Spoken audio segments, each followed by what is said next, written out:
उधो मोहि ब्रज बिसरत नाही। उधो मोहि ब्रज बिसरत नाही। कन्हैया गोकुल से मथुरा चले गए।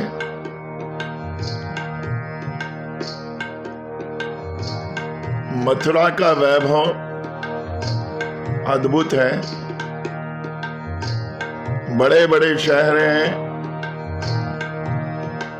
सुंदर महल हैं, स्वर्ण अट्टालिकाएं हैं, लेकिन कन्हैया को गोकुल ही भाता है, वृंदावन भाता है। वहां की गोप गोपिकाएं, कालिंदी, कदम के वृक्ष सभी कन्हैया को याद आते हैं। आज अपने मित्र उद्धव से कह रहे हैं, कन्हैया जिस लक्ष्य को लेकर गए थे वो लक्ष्य पूरा कर लिया। कंस का वध कर दिया। अब एकांत में बैठे पुरानी स्मृतियां आ रही हैं। अपने मित्र उद्धव को कहते हैं, उद्धव मोहि ब्रज बिसरत नाही। उद्धव मोहि ब्रज बिसरत नाही।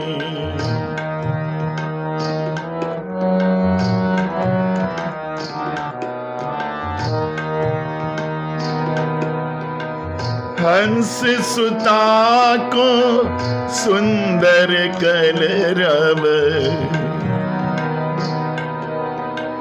हंस सुता को सुंदर कलरव और कदमन की छानी छानी और कदमन की छानी।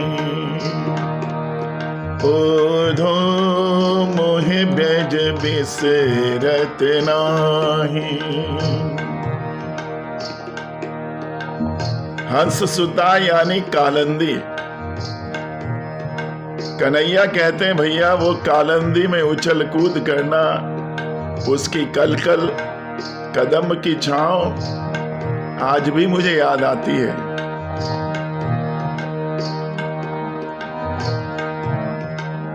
ये मथुरा कंचन की नगरी।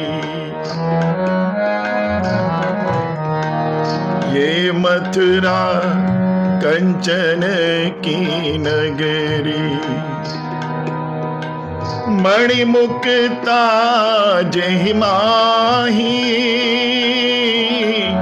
मणिमुक्ता जहि माही। जब ही सूरत आवत वा सुख की, जिए उमगत सुध नाही। उद्धव जिए उमगत सुध नाही। उद्धव बिज मोहि बिसरत नाही।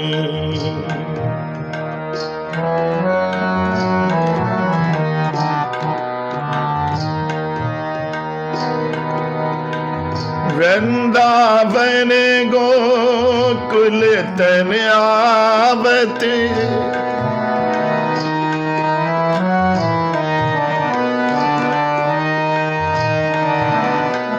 वृंदावन गोकुल तन आवत।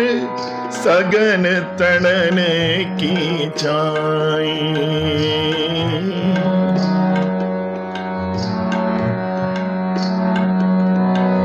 रात समय माता जसुमती और नंद देख सुख पावत। उद्धव मोहि ब्रज बिसरत नाही।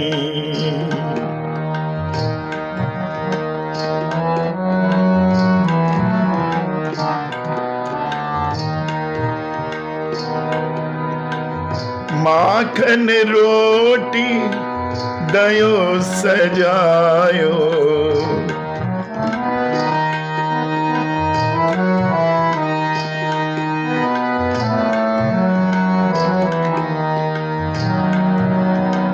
माखन रोटी दही सजायो, अति हित साथ खवावत मैया, अति हित साथ खवावत।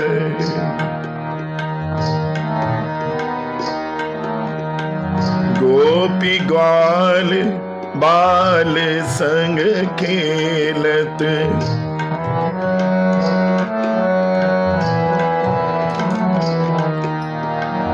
गोपी ग्वाल बाल संग खेलत, सब दिन हसत सिरात ओधो, मोहि ब्रज बिसरत नाही।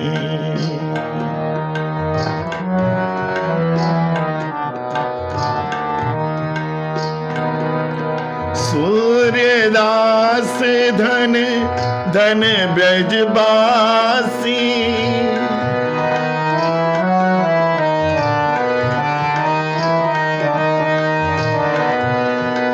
सूर्यदास धन धन ब्रजबासी, जिन सो हसत ब्रजना, जिन सो हसत ब्रजना ओधो, मोहि ब्रज बिसरत नाही।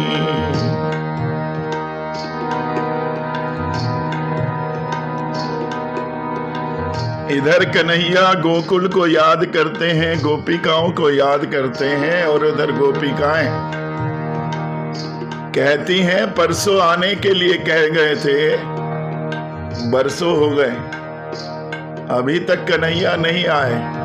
क्यों नहीं आए? आवन कह गए अब न आए,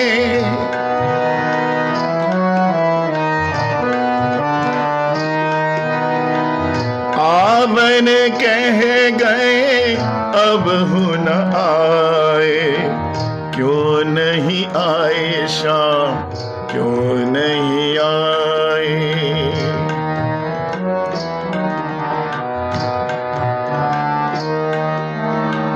क्यों नहीं आए, क्यों नहीं आए, क्यों नहीं आए शाम, क्यों नहीं आए।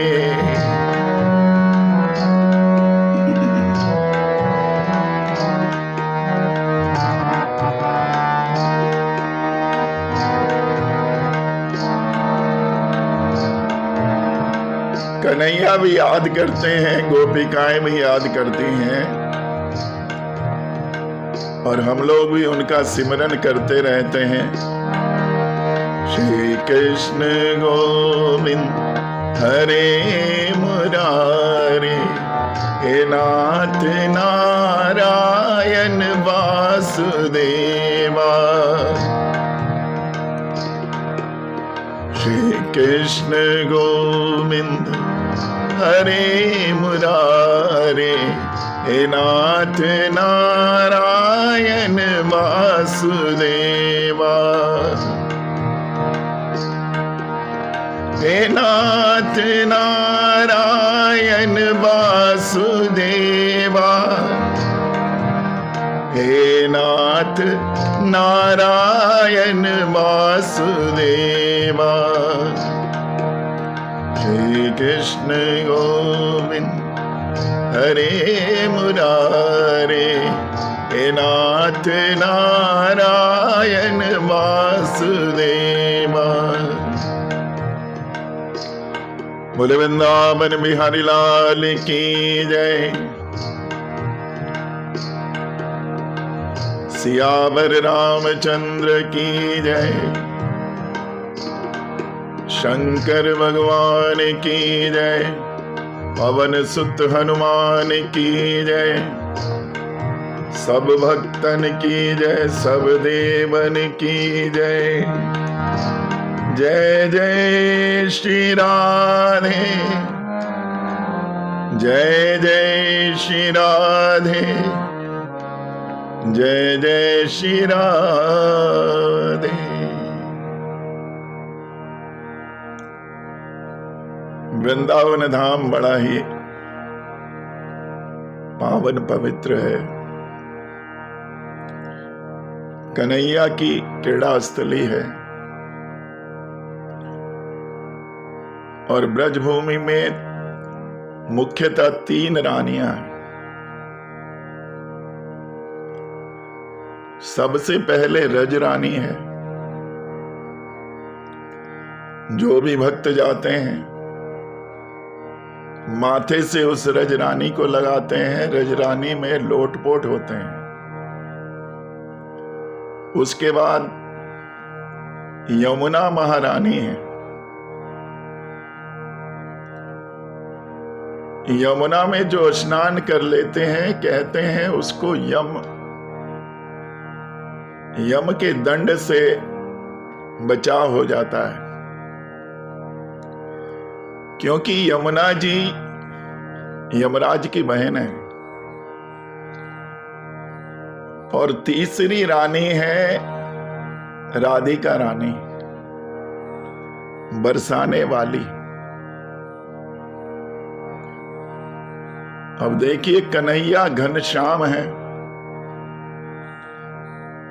अब घन को बरसाने के लिए कोई तो चाहिए, तो उसको बरसाने के लिए, उसकी कृपा बरसाने के लिए बरसाने वाली हैं। बोले बरसाने वाली की जय।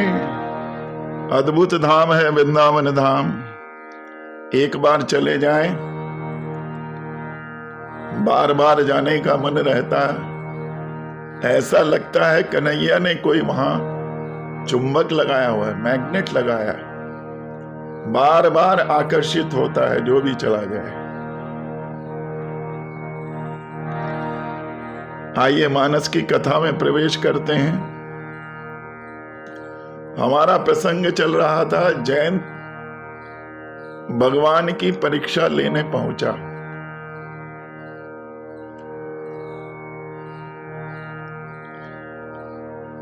भगवान के बल पर, भगवान की सत्ता पर जयंत को संशय हो गया।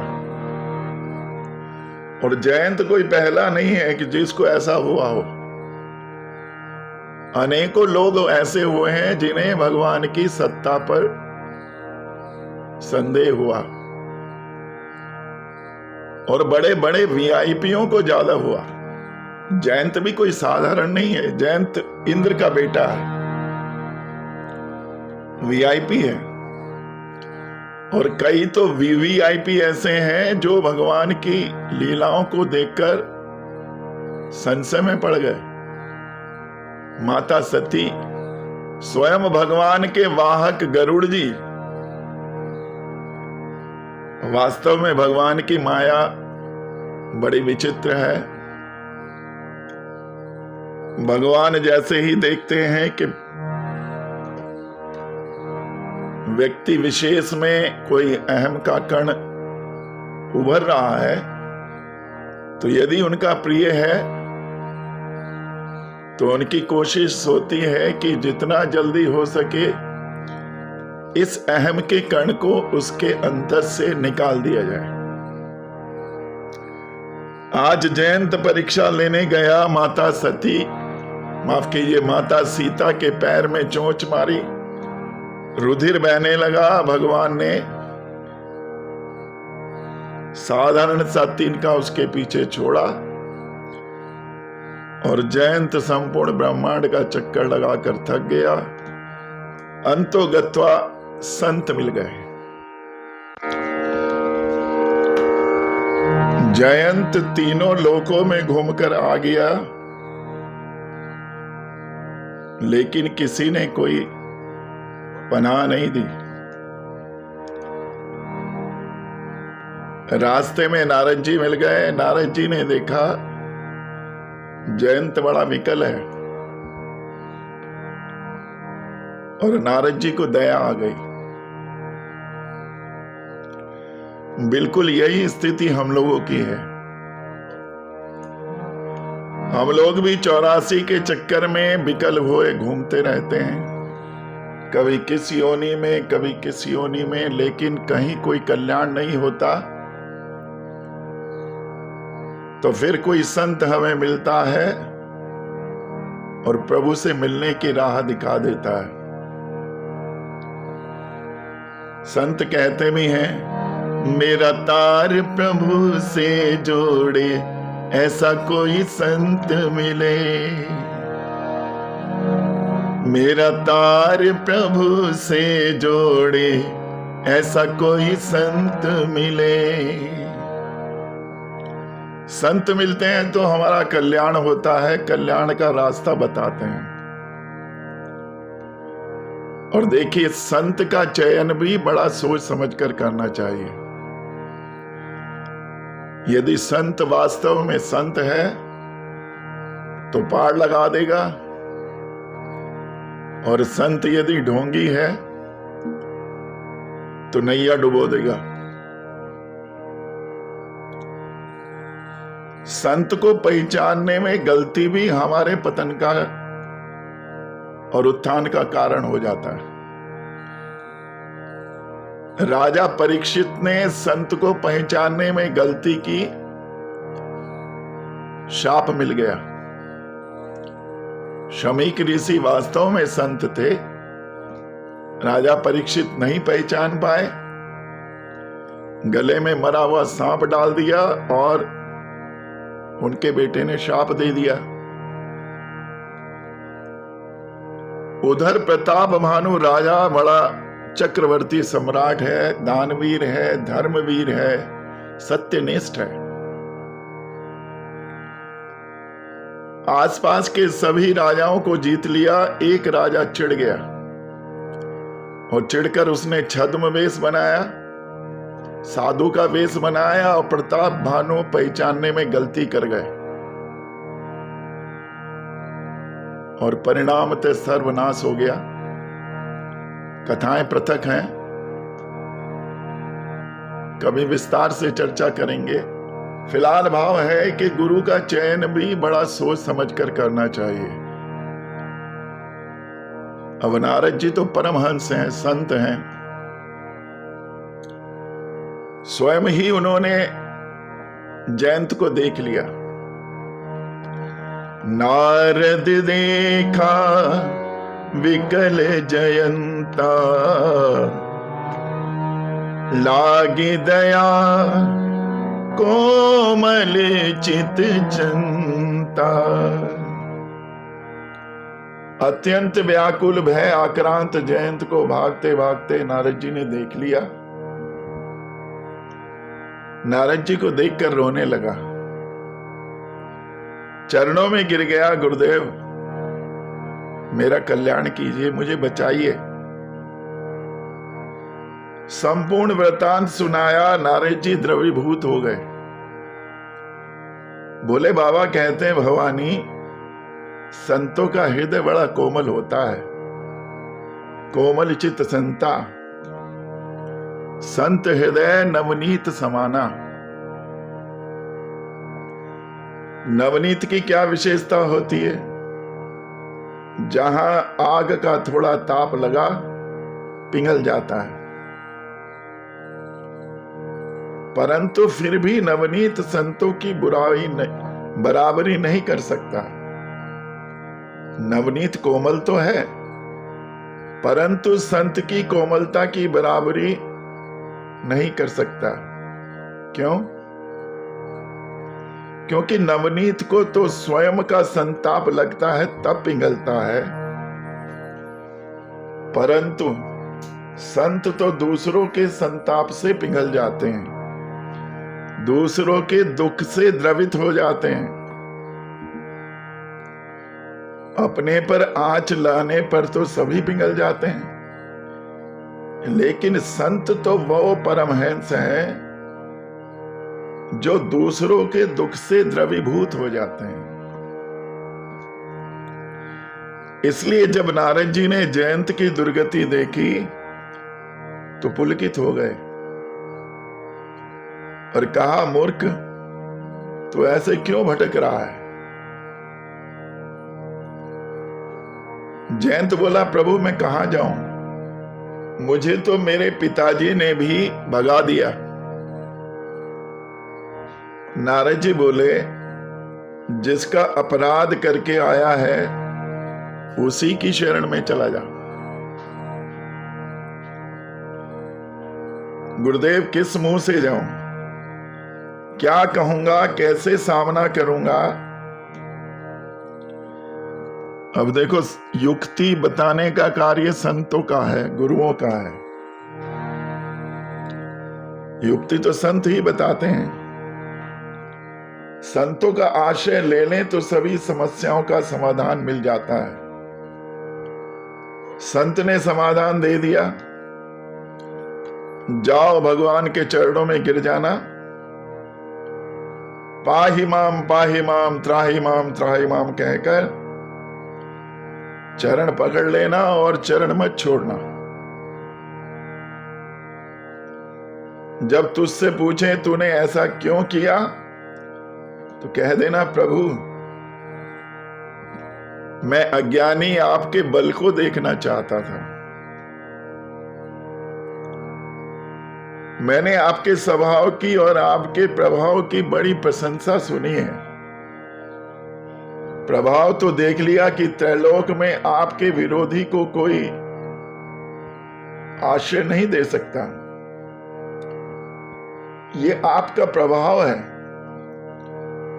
और अब मैं आपकी शरणागत हूं। अब मैं आपका स्वभाव देखने आया हूं, क्योंकि मैंने सुना है कि आप बड़े करुणामयी हैं, करुणा निधि हैं, बड़े बड़े अपराधी को क्षमा कर देते हैं। अब मेरे जैसे अपराधी को आप क्षमा करोगे या नहीं, मैं आपका स्वभाव देखने आया हूं। संत ने युक्ति बता दी, बात समझ में आ गई, तुरंत दौड़कर गया और आतुर सभे गहई पद जाहि, ताहि ताहि दयाल रघुराई।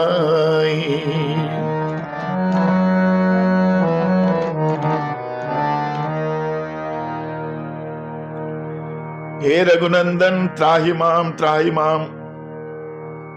जब त्राहि माम कहकर चरणों में गिरा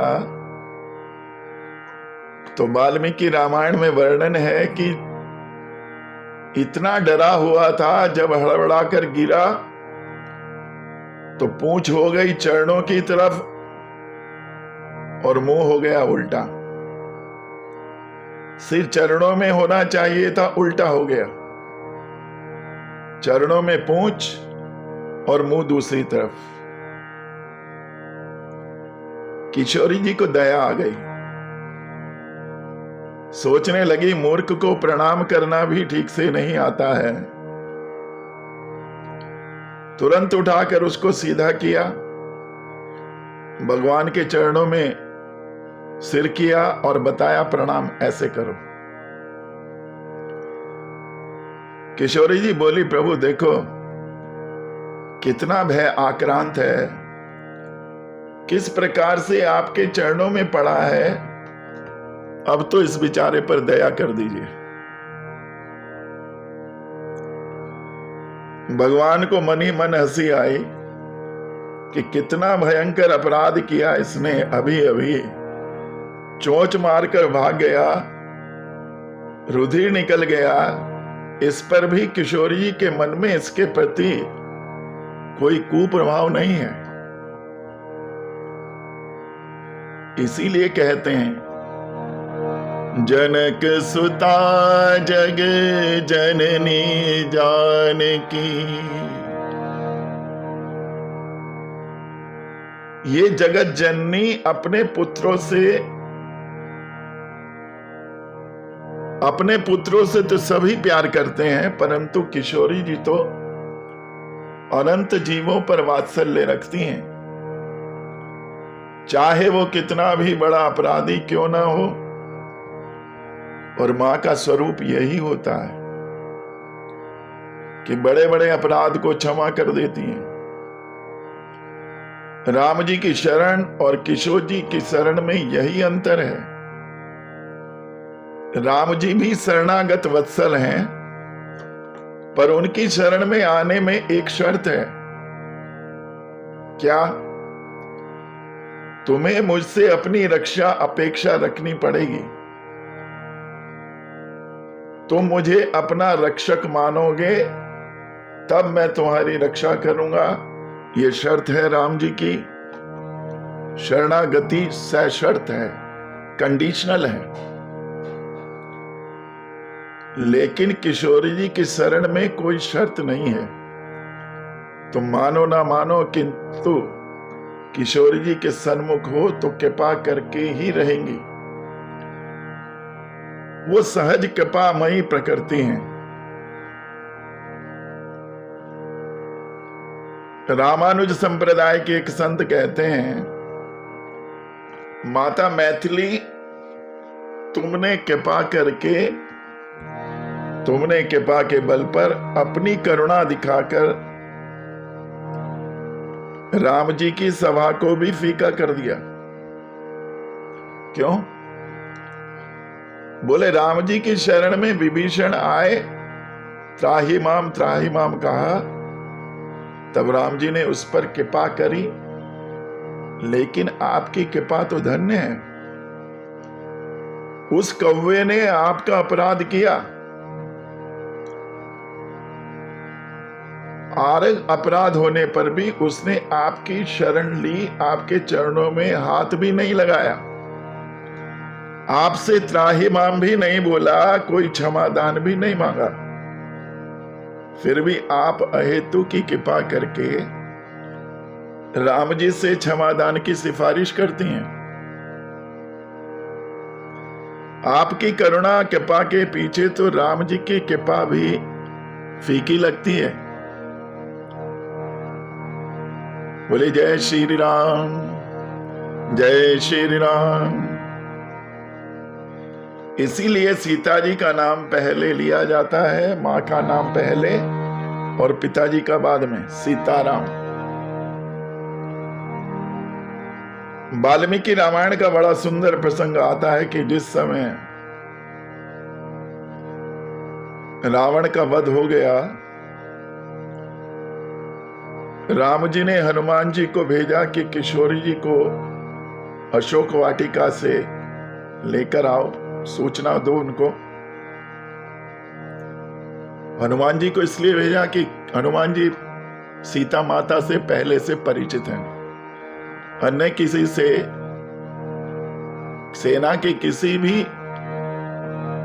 सैनिक से माता का पहले परिचय नहीं हुआ।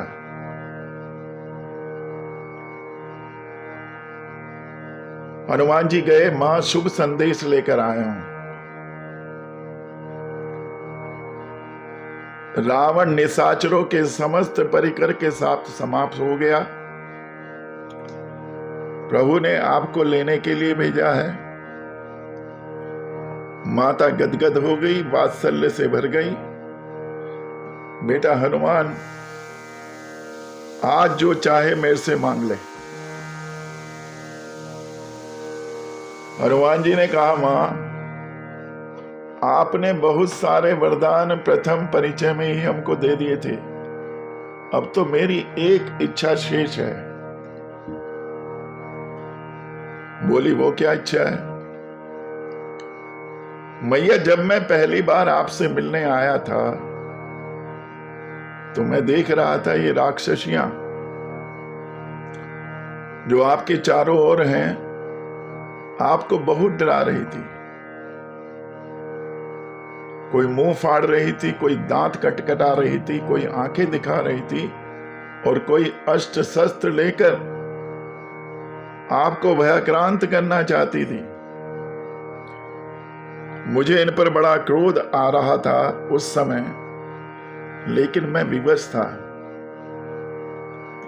आज यदि आप अनुमति दें तो मैं इनको दंडित कर दूं, क्योंकि इन्होंने अपराध किया है, आपको बहुत सताया है। किशोरी जी ने सुना तो हनुमान जी पर नाराज हो गई। कहने लगी, हनुमान तुम राम भक्त होकर ऐसी भावना रखते हो? ऐसी कलुषित भावना स्त्री पर हाथ उठाने की बात करते हो हनुमान? हनुमान जी घबरा गए।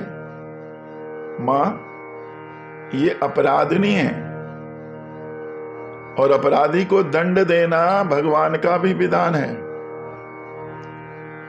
किशोरी जी बोली, बेटा किसी एक प्राणी का नाम बता सकते हो जिसने एक भी अपराध ना किया हो? और इनकी तो कोई गलती ही नहीं है, ये अपने मालिक की आज्ञा का पालन कर रही थी, इनकी तो ड्यूटी है ये। ऐसी अपराधीन जो रोज किशोरी जी को सताती थी, उन्हें भी दंड नहीं देना चाहती किशोरी जी, अपितु हनुमान जी पर ही थोड़ा नाराज हो गई। इस करुणा प्रवृत्ति को देखकर संत कहते हैं, माता मैथिली, आपकी करुणा के सामने राम जी की कृपा भी फीकी पड़ जाती है। बोले सियावर रामचंद्र भगवान की जय। आज जयंत उल्टा गिरा, किशोरी जी ने सीधा किया। राम जी से उसको क्षमा करने की प्रार्थना की। किशोरी जी के इस कृपामयी प्रवृत्ति को प्रभु समझ गए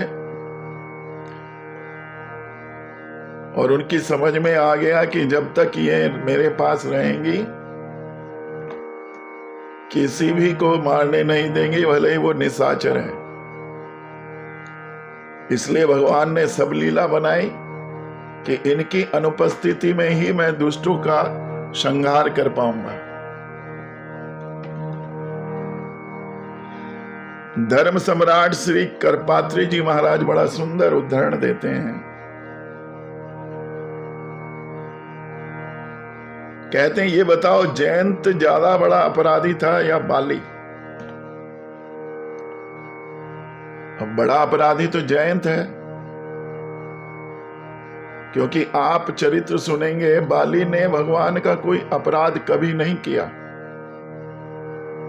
उनका और सुग्रीव का आपस का झगड़ा था, राम जी से तो उसका कोई लेना देना ही नहीं था। पर राम जी बाली का तो वध कर देते हैं, पर जब जयंत को दंड देने की कोई बात आई, जैसे ही मारने के लिए प्रभु ने बाण निकाला, किशोरी जी ने हाथ पकड़ लिया, प्रभु क्षमा करो। देखो आपके चरणों में कैसे गिड़गिड़ा रहा है। भगवान ने कहा, देवी इसने बहुत बड़ा अपराध किया है, देखो आपके चरणों में कितना रुधिर निकल रहा है, ये दुष्ट मारने के ही योग्य है। लेकिन किशोरी जी कहती हैं, प्रभु इसने मेरा अपराध किया है, आपका तो कोई अपराध नहीं किया, और मैं एक मां हूं। घर में भी बेटे से कोई बड़ी गलती हो जाए तो पिता के दंड से बचने के लिए बच्चा मां को ही पुकारता है, मां के पीछे छिप जाता है और मां सामने आ जाती है। मां अनेक युक्तियों से पिता के दंड से बचा देती है। भगवान ने भी जयंत को थोड़ा दंड देकर एक आंख फोड़कर जीवित छोड़ दिया। जयंत को याद आ गया, अतुलित बल अतुलित प्रभुताई, मैं मति मंद जान नहीं पाई। जयंत को केवल आंख फोड़कर भेज दिया, और बाली विचार करें तो उसका कोई अपराध नहीं किया, परंतु मृत्युदंड दे दिया। ऐसा क्यों?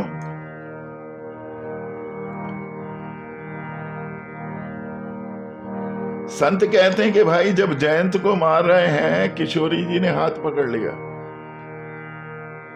लेकिन जब बाली के लिए बाण निकाला तो कोई हाथ पकड़ने वाला नहीं था। माता जानकी नहीं थी। यदि माता वहां होती तो बाली को भी मरने ना देती। यदि माता की कृपा हो तो बड़े बड़े संकट से बच सकते हैं। अब प्रभु विचार करने लगे, जानकी जी को कहते हैं, देवी जब से भरत जी यहां पर आए हैं, मिलकर गया है, चारों तरफ हमारी काफी ख्याति हो गई है, प्रसिद्धि हो गई है। हम चित्रकूट में हैं, इसलिए आए दिन मिलने वालों की भीड़ लगी रहती है। अब इस स्थान को छोड़कर अन्यत्र हमें कहीं चलना चाहिए, क्योंकि ये भीड़ भाड़ साधना में परेशानी करती है।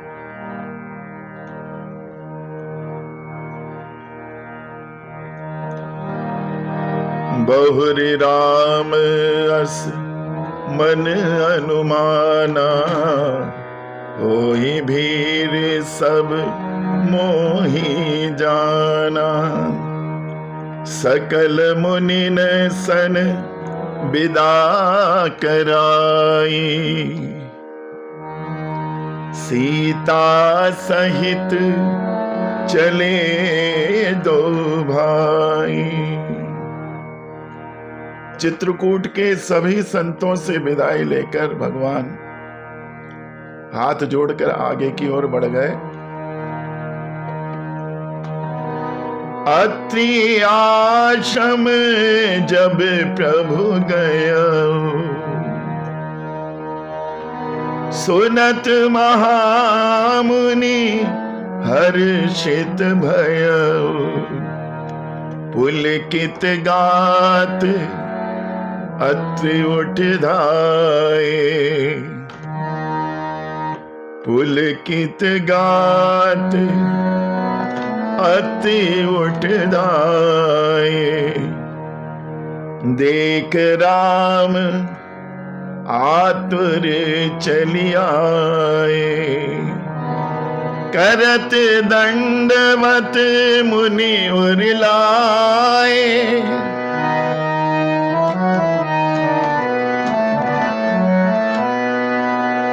करत दंडवत मुनि उरलाए। प्रेम बार दो जन अनमाए।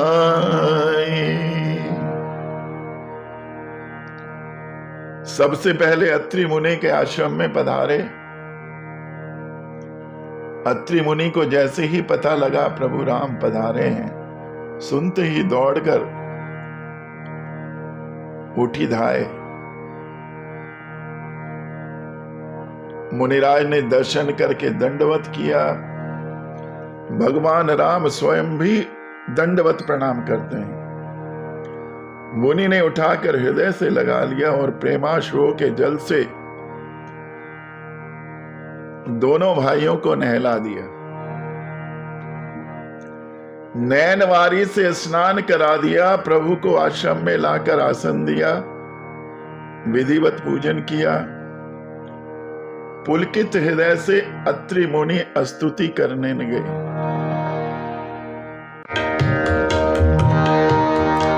नमामि भक्त वत्सलम कृपाल शील कोमलम, भजामि ते पदाम्बुज अकामिना स्वधामदम। निकाम श्याम सुंदरम भवाम्बुनाथ मंदरम, प्रफुल्ल कंज लोचनम मदादि दोष मोचनम।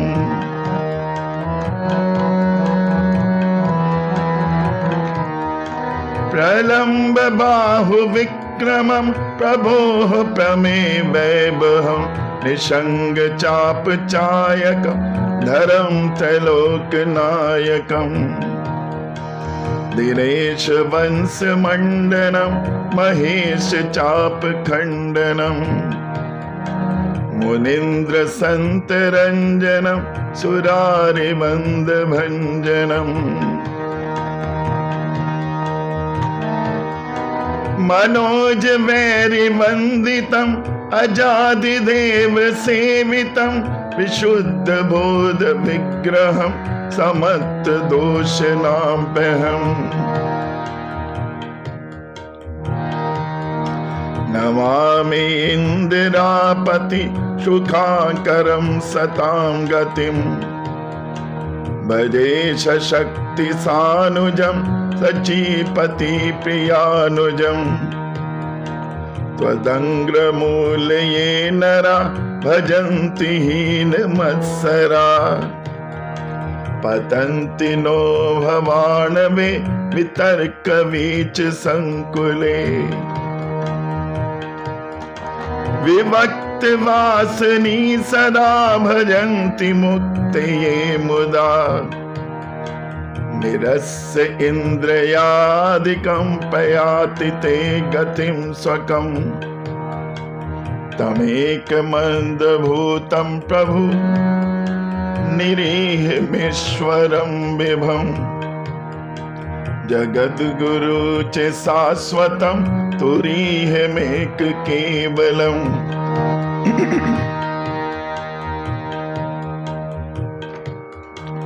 भजामि भाव बल्लभ कुयोगिना सुदुर्लभम्।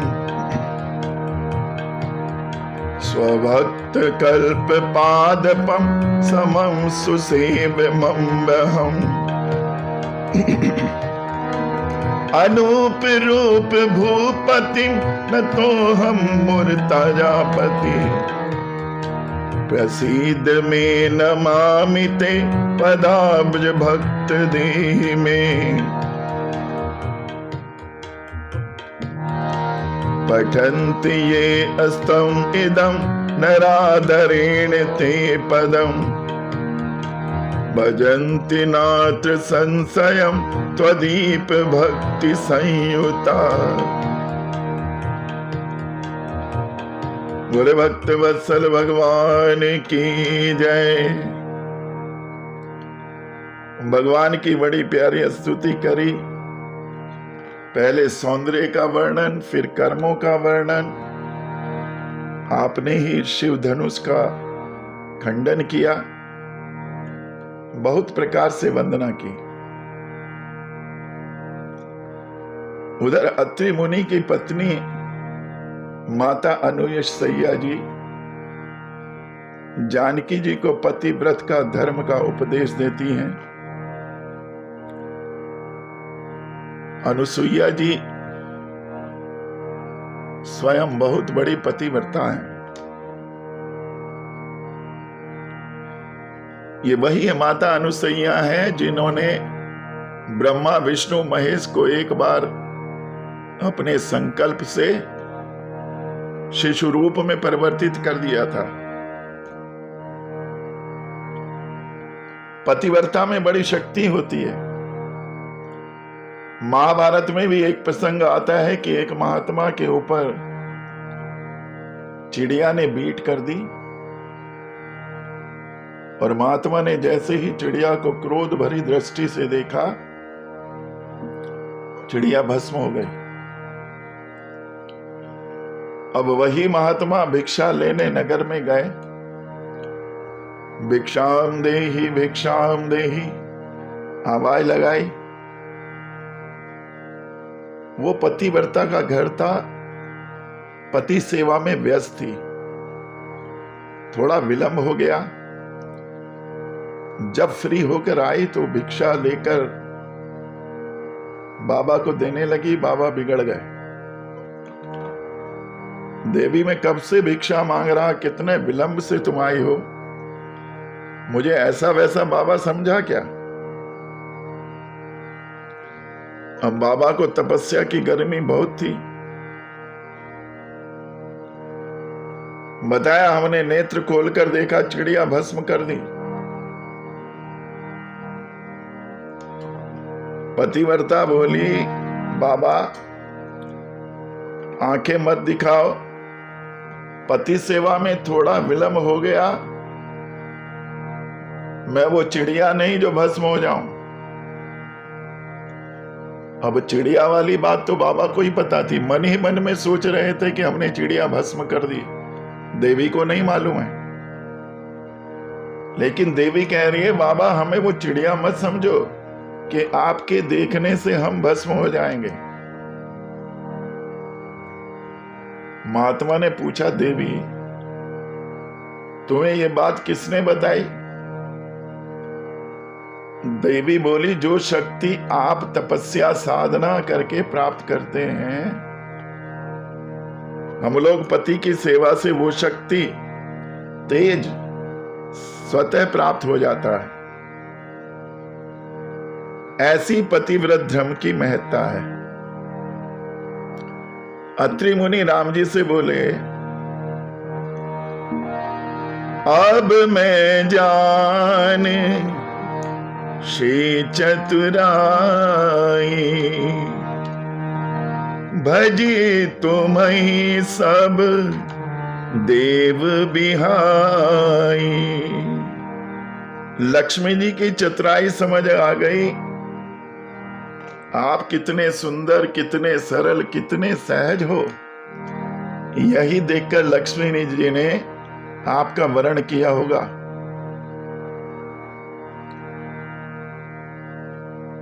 अत्रि मुनि और राम जी के बीच परस्पर सत्संग हुआ।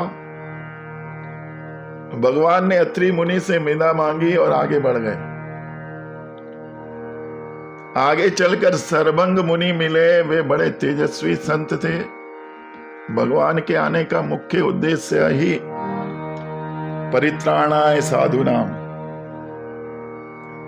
साधुओं का परित्राण करने के लिए, उनको आनंदित करने के लिए, और दूसरा लक्ष्य विनाशाय च दुष्कृताम,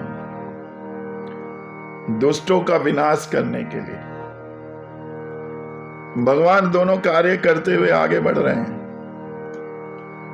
सर्वंग मुनि ने भी स्तुति की और योगाग्नि में अपने शरीर को समाप्त कर लिया। भगवान के सामने ही शरीर त्याग कर परम धाम को प्रस्थान कर लिया। अब जब आगे बढ़े, भगवान ने देखा बिल्कुल सफेद रंग का एक पहाड़ है। संतों से पूछा कि ये पहाड़ कैसा है। बताएं कि राक्षसों द्वारा मारे गए ऋषि महात्माओं की हड्डियों के ढेर हैं, जो पहाड़ के रूप में इतने विशाल बन गए। निशाचरों ने इतने संत मुनियों का वध किया है। बस फिर क्या था, भगवान तो हृदय में क्रोध भी है, करुणा भी है। अस्थि समूह देख रघुराया, पूछी मुनिन लाग अति दाया। निश्चर निकर सकल मुनि खाए, सुन रघुवीर नयन जल छाए। जहां भगवान ने सुना कि इन असुरों ने इतने संतों को समाप्त कर दिया, सकल मुनि खाए, तो अगस्त मुनि कैसे बच गए? जो कर्तव्य प्राण होते हैं, सचमुच धर्मनिष्ठ तपस्वी होते हैं, उनसे दुष्ट असुर भी डरते हैं। ये कलयुग है तो क्या हुआ, कलयुग में भी समझो दैत्यों का शासन है, परंतु जो धर्मनिष्ठ होकर अपने कर्तव्यों का पालन करते हुए अपने धर्म पर अडिग बने रहेंगे, चाहे राक्षसों का शासन हो, कलिकाल हो, उसका कुछ नहीं बिगड़ सकता।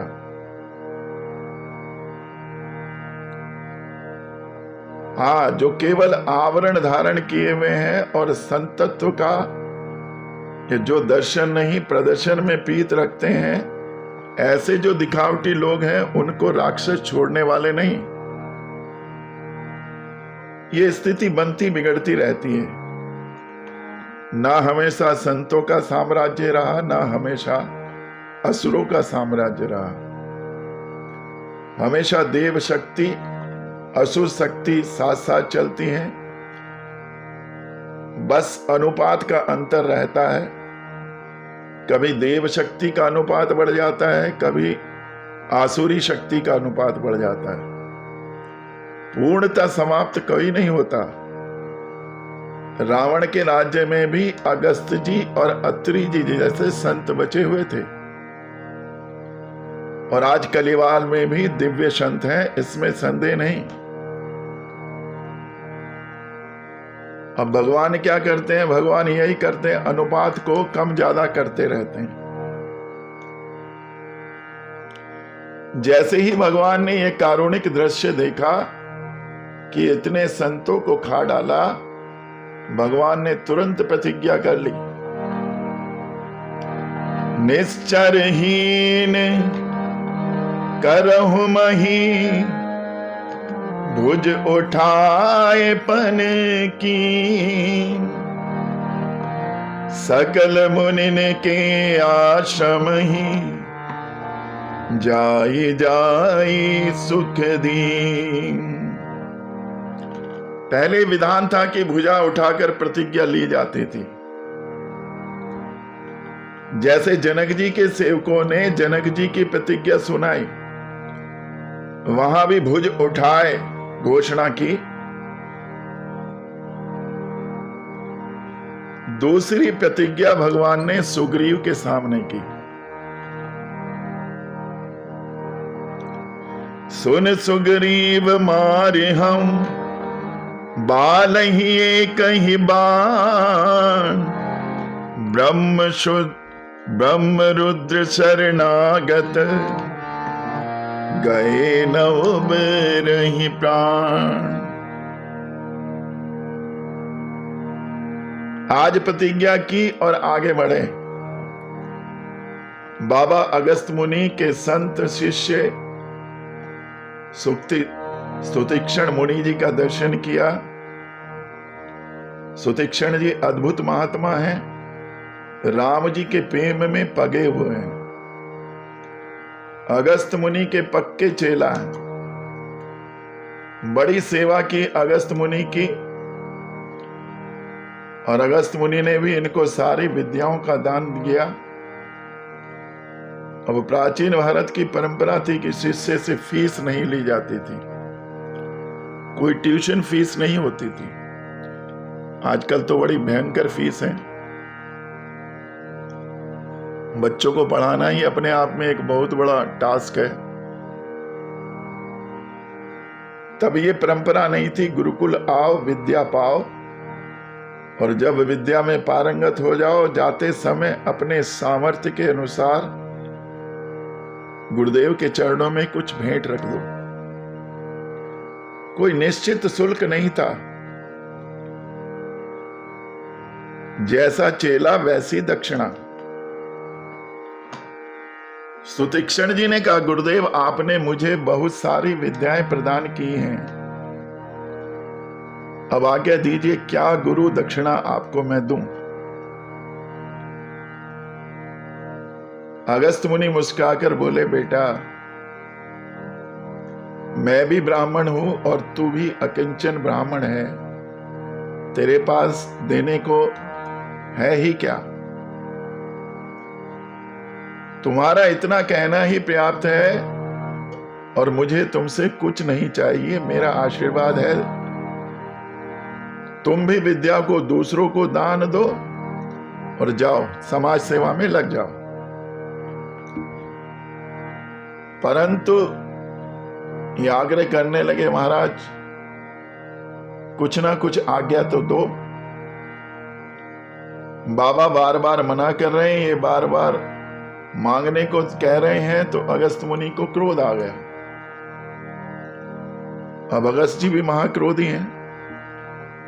बोले, मूर्ख, अगर देना ही चाहता है, मैंने इतनी विद्या तुझे दी है और ये सब ब्रह्म ज्ञान की विद्या है। यदि तू सचमुच ब्रह्म ज्ञान प्राप्त कर लिया तो उस ब्रह्म परमात्मा को मेरे सामने लाकर मुझे दर्शन करा देना, बस यही मेरी गुरु दक्षिणा है। सुतीक्ष्ण जी बोले, ठीक है गुरुदेव, मैं पूरा प्रयास करूंगा, और यह कहकर चले गए। जब से सुतीक्ष्ण जी घर लौटकर आए,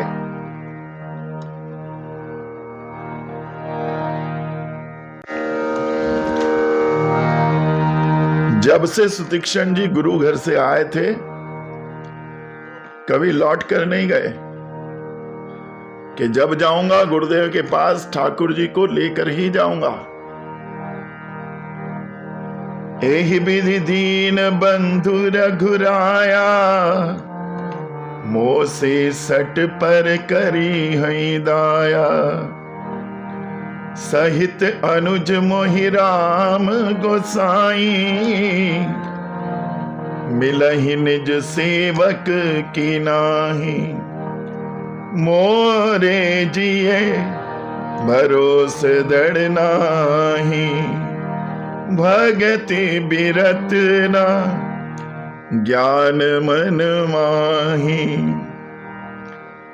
भक्त की विशेषता होती है, वो जितनी ऊंचाई पर जाएगा वो अपने को उतना ही नीचा समझेगा, उतना ही विनम्र हो जाएगा। सुतीक्ष्ण जी प्रभु प्रेम में बड़े पगे हुए हैं, संत हैं, पर क्या कहते हैं, हे रघुनंदन, क्या आप मुझ पर दया करेंगे?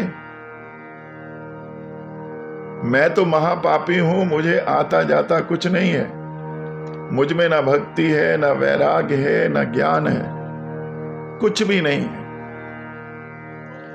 फिर भी प्रभु क्या आप मुझ पर कृपा करेंगे? सिमरन करके रोने लगते हैं,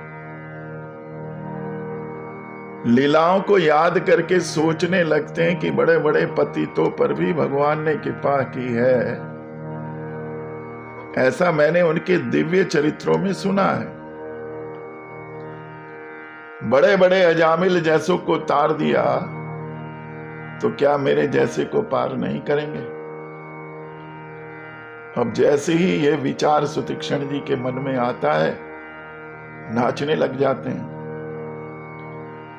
कभी रोने लगते हैं, कभी हंसने लगते हैं, कभी नाचने लगते हैं। ये प्रेम लक्षणा भक्ति के लक्षण हैं। भक्त सदैव परमात्मा से जुड़ा रहता है, और कभी अच्छा भाव आता है, नाचने कूदने लगता है। निराशा का भाव आता है तो रोने लगता है। लेकिन प्रत्येक परिस्थिति में अपने विचार भगवान से ही शेयर करता है। संसार की दृष्टि में ऐसे व्यक्ति को पागल कहते हैं। वो पागल कैसा है? जिसने अपने प्रेमासक्त प्रभु को पा लिया, वो ऐसा पागल है। हमारे गुरुदेव तो कहते हैं, जिसने गल को पा लिया वो पागल। अतिशय पीत देख रघुवीरा, प्रगटे हृदय हरन भव भीरा।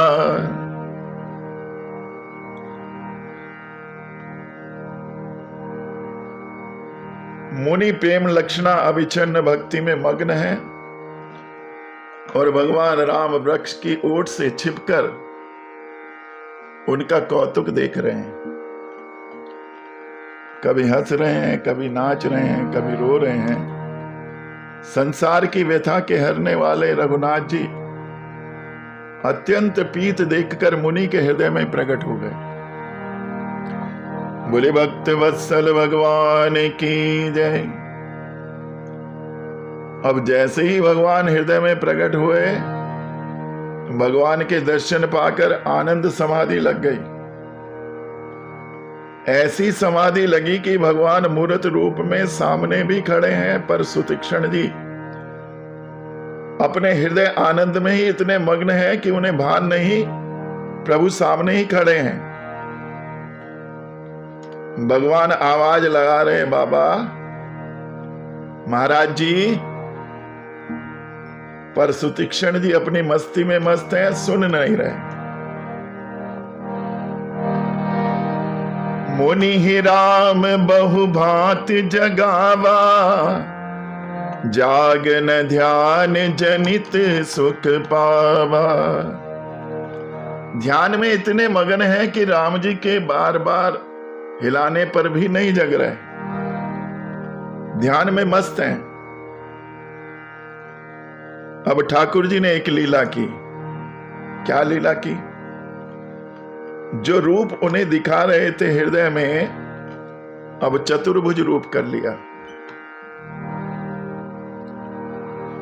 भूप रूप तब राम दुरावा, हृदय चतुर्भुज रूप दिखावा।